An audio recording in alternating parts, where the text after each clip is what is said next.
Hello students, this is Ashutosh Dadhich, faculty of chemistry, medical division. बच्चों, आज की क्लास में हम आगे बढ़ने वाले हैं केमिकल इक्विलिब्रियम को लेकर के। पिछली क्लासेस में आपने देखा था कि हमने कुछ बेसिक जो टर्म्स थी केमिकल इक्विलिब्रियम की वो जान ली थी। आज की क्लास में अपन क्या बात करने वाले हैं, आइए देखते हैं। हम बात करेंगे इक्विलिब्रियम कांस्टेंट के बारे में। लास्ट क्लास में हम लॉ ऑफ मास एक्शन को अच्छे तरीके से जान चुके हैं। ठीक है, तो भाई ये इक्विलिब्रियम कांस्टेंट होता क्या है, ध्यान से समझना। यदि हम इक्विलिब्रियम कांस्टेंट की बात करें तो इसको रिप्रेजेंट किससे किया जाएगा, के ई क्यू इसका रिप्रेजेंटेशन रहेगा। ठीक है, अच्छा ये होगा क्या, ध्यान से समझिएगा। ये अपना होगा के एफ अपॉन के बी। अब आपके दिमाग में आ रहा होगा सर ये के एफ क्या है, के बी क्या है। अभी बताता हूं आपको, है ना। जैसे कि मान के चलिए कि अपने पास में कोई रिएक्शन है। रिएक्शन को लिखिए कि N1A plus N2B reversible reaction है, N3C प्लस N4D। ठीक है, यानी कि अपन ने A के N1 मोल लिए हुए हैं, B के N2 मोल लिए हुए हैं, और यहाँ पे C के प्रोडक्ट C और D के N3 और N4 मोल बन रहे हैं। ठीक है, अच्छा यदि मैं यहाँ पे लॉ ऑफ मास एक्शन लगाता हूँ तो वो किस तरीके से काम करने वाला है, देखिएगा। यदि मैं फॉरवर्ड रिएक्शन पे लगाता हूँ तो उसके लिए क्या होने वाला है, तो आप क्या बोलेंगे, फॉरवर्ड रिएक्शन के लिए रिएक्टेंट क्या है, ए और बी है।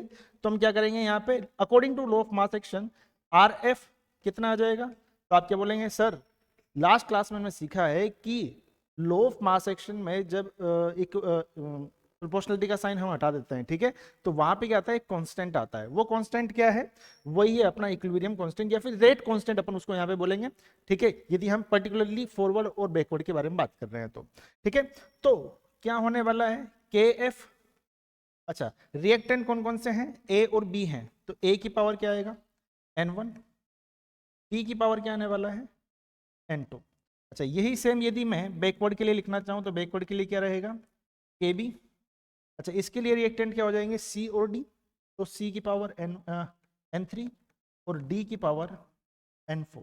अच्छा, जैसा कि आपको पता है जब मैंने चैप्टर की स्टार्टिंग की थी तो वहां पे अपन ने कैरेक्टरिस्टिक्स देखे थे इक्विलिब्रियम के। ठीक है, तो वहां पे मैंने क्या बोला था कि जब इक्विलिब्रियम आता है उस टाइम पे जो रेट ऑफ फॉरवर्ड रिएक्शन है और रेट ऑफ बैकवर्ड रिएक्शन है वो क्या हो जाती है बच्चों, इक्वल हो जाती है। तो हम एक काम करते हैं, हम यहाँ पे इक्वेशन नंबर 1 और इक्वेशन नंबर 2 इन दोनों को इक्वल कर देते हैं। ठीक है, यदि मैं इक्वेशन नंबर 1 को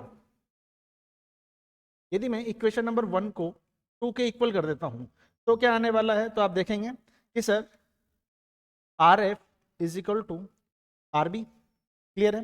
अच्छा देखो, आर एफ क्या लिखा हुआ है अपने पास में, तो आप देखेंगे R F is equal to K F A to the power N1 B to the power N2।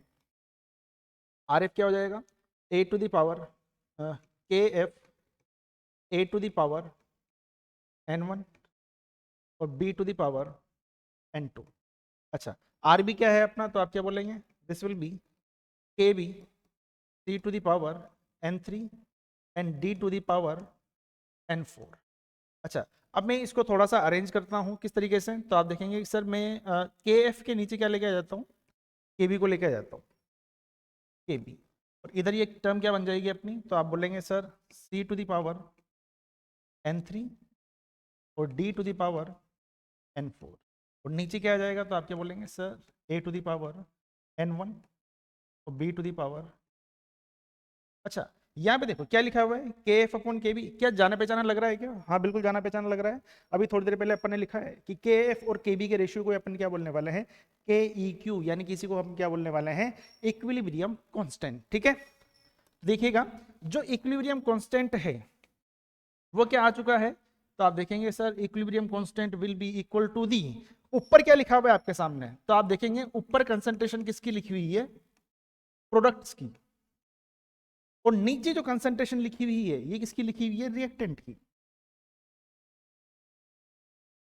ठीक है, ये देखिएगा, यानी कि जब भी हमें इक्विलिब्रियम कांस्टेंट लिखना है तो ऊपर तो हमें प्रोडक्ट्स को रखना है और नीचे क्या रखना है, हमें रिएक्टेंट्स को रखना है। क्लियर है इतनी बात, ठीक है, बढ़े आगे।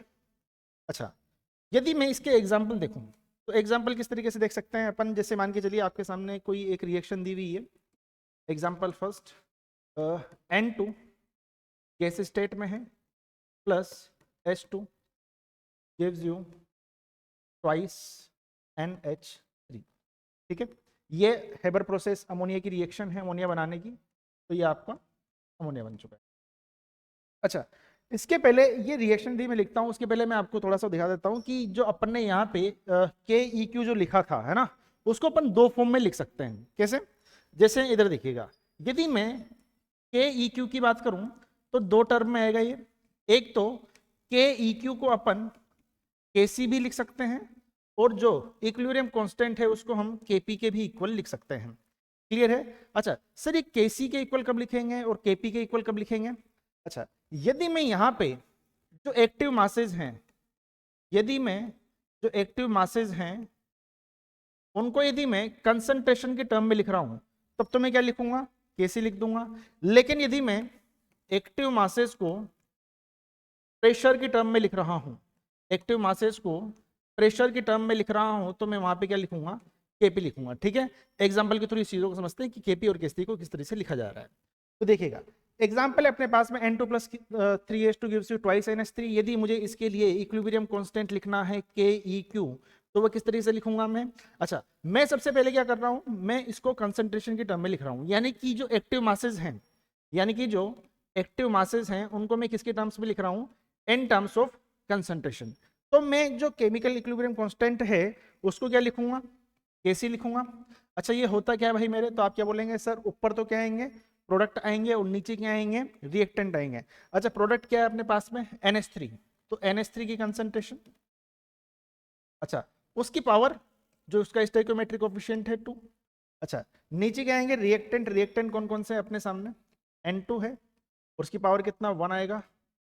H2 कितना आ जाएगा यहाँ पे? 3 आ जाएगा। ठीक है, ये आपके सामने बनकर के तैयार हो गया। ये क्या है आपका? केसी है। क्लियर है? अच्छा, आगे देखते हैं। यदि मैं एक्टिव मासेस को प्रेशर की टर्म में लिख रहा हूं, तो आप मुझे बताओ कि जो के ई क्यू रहेगा वो किसके इक्वल रहेगा? हाँ बिल्कुल सही पहचाना, केपी के इक्वल है ना। और ये क्या आएगा? लिखना तो वही है कि ऊपर प्रोडक्ट आएंगे, नीचे अपने क्या आने वाले हैं? ये रिएक्टेंट आएंगे। ठीक है, लेकिन अब यहाँ पे प्रेशर आ जाएगा। प्रेशर बोले तो पार्शियल प्रेशर, गैसेस का पार्शियल प्रेशर, है ना, सुना होगा ना। चलो, अच्छा ऊपर क्या है? तो आप क्या बोलेंगे? प्रोडक्ट साइड पे NH3 है, तो पार्शियल प्रेशर ऑफ NH3 और इसका पावर 2। सर पार्शियल प्रेशर कैसे निकाल लेंगे, ये अगली क्लास में बताएंगे। ठीक है, इसको अपन mole fraction multiply with total pressure करते हैं। अच्छा, नीचे क्या आएगा? तो आप क्या बोलेंगे sir? Partial pressure of N2, और यहाँ पे क्या आएगा? Partial pressure of H2। अच्छा, एक गलती कर सकते हैं आप, यहाँ पे आप मोल लगाना ना भूलें। मोल कितने हैं यहाँ पे? 3 है, तो यहाँ पे पावर 2 लगा दी। क्लियर है? तो ये जो एक्सप्रेशन लिखा हुआ है आपके सामने, देखिएगा, ये जो एक्सप्रेशन लिखा हुआ है, ये एक्सप्रेशन है अपना कहीं का बेटा, ये है केपी का एक्सप्रेशन है। ठीक है, और ऊपर जो एक्सप्रेशन लिखा हुआ है ये कौन सा एक्सप्रेशन है? केसी का एक्सप्रेशन है। ठीक है, तो इस तरह के बहुत सारी चीजें हैं जो आप देख सकते हैं। अच्छा, एक और एग्जांपल देख लेते हैं। जैसे कि मान के चलिए आपके सामने लिखा हुआ है CaCO3 का डिसोसिएशन मुझे कराना है। अच्छा, CaCO3 सॉलिड स्टेट में है, कैल्शियम कार्बोनेट आप जानते ही हैं। ये क्या होगा? CaO, ये भी सॉलिड स्टेट में होता है, और क्या प्रोड्यूस करता है? ये CO2 गैस प्रोड्यूस करता है। अच्छा, यदि मैं इसके लिए केसी लिखना चाहूं, तो केसी कैसे लिखूंगा? तो आप क्या बोलेंगे? सब प्रोडक्ट ऊपर आएंगे। ठीक है, अच्छा एक्टिव मास किसका? CaO। अच्छा, CaO किस फॉर्म में? सॉलिड फॉर्म में है, तो इसका एक्टिव मास कितना मानेंगे? 1 मानेंगे। ठीक है, अच्छा CO2 किस फॉर्म में है अपनी? यहाँ पे गैसेस फॉर्म में है, तो आराम से इसके लिए लिखा जा सकता है। तो हम देखेंगे कि सर कैसे लिखने के लिए, अच्छा कंसंट्रेशन के टर्म में लिख रहे हो तो सीधा कितना लिख दो? CO2 की कंसंट्रेशन। अच्छा, नीचे देखो, नीचे क्या आएगा? नीचे रिएक्टेंट आने वाले हैं, लेकिन रिएक्टेंट तो एक ही है, वो भी क्या है? सॉलिड है, यानी कि उसका एक्टिव मास कितना? 1। तो नीचे भैया कुछ भी नहीं आएगा। ठीक है, ये लो, यानी कि जो KC होगा वो सीधा क्या हो जाएगा? कंसंट्रेशन ऑफ CO2, है ना। अच्छा, यदि इसी के लिए मुझे KP लिखना हो तो क्या करूंगा? तो आप बोलेंगे सर KP के लिए, अच्छा पार्शियल प्रेशर किसका? CO2 का, पार्शियल प्रेशर ऑफ CO2। अच्छा, सॉलिड है, सॉलिड क्या प्रेशर लगाता है? क्या नहीं लगाता है, यानी कि साथ में कुछ नहीं आएगा। अच्छा, रिएक्टेंट वो भी सॉलिड है, कोई प्रेशर नहीं लगाएगा, यानी KP कितना आ जाएगा? पार्शियल प्रेशर ऑफ CO2 के इक्वल आ जाएगा। ठीक है, इस तरीके से आप बहुत कुछ कर सकते हैं। अच्छा, एक और एग्जांपल दिखा देता हूं आपके सामने। जैसे कि आप देखो NH4OH है, NH4OH। अच्छा, इसको यदि मैं ब्रेक कर रहा हूं तो ये, अच्छा ये एक्वस है ना, पता है ना आपको, NH4 प्लस और ये भी एक को सॉल्यूशन होता है, ठीक है। अच्छा ये क्या है, OH माइनस आयन ब्रेक में हो रहा है ये, तो ये भी एक्वस है, आयंस को इसमें लिखा जाता है। अच्छा इसके लिए हम Kc यदि डिफाइन करें तो Kc क्या आएगा, तो आप क्या बोलेंगे सर, NH4OH यानी कि NH4 प्लस की कंसंट्रेशन ऑफ OH माइनस, अच्छा डिवाइडेड बाय रिएक्टेंट क्या है अपना, ये रहा NH4OH इसकी कंसंट्रेशन, ठीक है। तो इस तरीके से आप Kp और Kc लिख सकते हैं डिफरेंट रिएक्शन के लिए, है ना। बहुत सारे एग्जांपल है जो आने वाली क्लासेस में जैसे चैप्टर आगे बढ़ेगा वैसे वैसे हम क्वेश्चंस के साथ में इन चीजों को सीखते रहेंगे, ठीक है। ये बेसिक टर्मिनोलॉजी है जो आपको सीखनी जरूरी है, क्लियर है।